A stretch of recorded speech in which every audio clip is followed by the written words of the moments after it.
আসসালামু আলাইকুম রহমতুল্লাহি বারাকাতুহু। সুখ সেটা মানুষের অনেক কিছুর ভিতরেই লুকায়িত থাকে।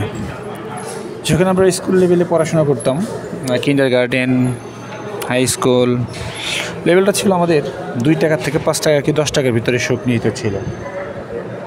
তো এখন আসলে দেখেন, বর্তমানে আমি হাঁটতে পথে দেখলাম এক ভাই সে আইসক্রিম বিক্রি করছেন। তো আইসক্রিমটা খুবই সুস্বাদু ছিল। আমি অফিস যাওয়ার পথে দেখলাম সিন্দুরিয়া দারুল ইসলাম ফাজিল মাদ্রাসার সামনে নতুন একটা ভদ্রলোক আসছেন, সাভারে বসবাস করেন উনি। তো ইনস্ট্যান্ট ফ্লেভার দিয়ে তো মেশিনটা অনবরত চলতেই থাকে, একটা সুন্দর ফ্লেভারের একটা আইসক্রিম তৈরি হয়। আপনি দুধ, স্ট্রবেরি, কয়েকটা ফ্লেভার হয় আর কি, আসলে খেলেই বুঝতে পারবেন। তবে মানসম্মত আসলে কতটা গুণাগুণ সম্মত সেটা আমি বুঝতে পারি নাই, কিন্তু খেতে খুব সুস্বাদু, ভালো মনে হলো। আপনার 10 টাকা, 20 টাকা, 30 টাকা। উনি আমাকে বললো যে 20 টাকা হলে আপনার শুধু ক্রিমটাই বেশি পাওয়া যায়। তো আমি 10 টাকা ট্রাই করলাম, একটা খেয়ে মজা পাওয়াতে 2টা খেলাম।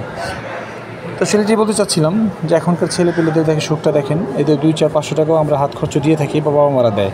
আর আমাদের বেলায় এত টাকায় সুখ ছিল। সুখ যার যার কাছে, সুখ নিতে হবে।